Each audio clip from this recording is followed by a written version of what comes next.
Tout de suite, les deux oreilles de la tête. Les deux oreilles de la tête. Sur Magnum la radio. Au début des années 2000, si tu aimais bien la musique électro et les robots, tu as forcément déjà entendu One More Time des Daft Punk.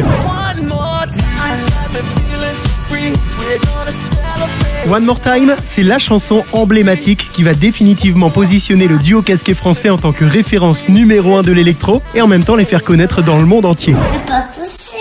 C'est pas possible. Si, c'est possible. À la fin des années 90, le groupe Daft Punk, formé par Thomas Bangalter et Guillaume Emmanuel des Homem Christo, opère un virage disco-funk.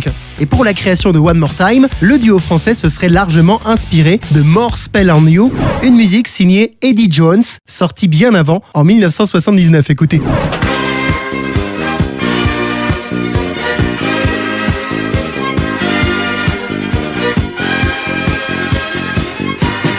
En découpant la musique d'Eddie Jones en 3 fragments à 3 endroits bien stratégiques, les Daft Punk obtiennent ça, ça et ça.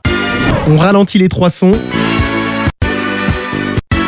Et ensuite, c'est comme un puzzle. Ils ont déplacé et assemblé chacun des 3 fragments dans le bon ordre pour obtenir ça en résultat.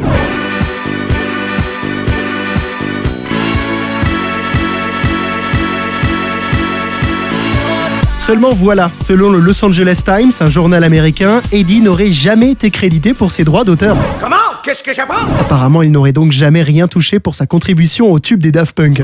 Cela ne nous regarde pas. Des voleurs ou tout simplement des génies, One More Time va rapidement capter l'attention du public lors de sa sortie sur l'album Discovery en 2001. Avec ses cuivres dansants festifs et ses parties vocales utilisant à bon escient l'autotune, le groupe Daft Punk va donner un gros coup de pied dans la fourmilière électro. Et ça s'écoute avec les 2 casques des Daft Punk sur la tête. Retrouvez les deux oreilles de la tête en podcast sur magnumlaradio.com.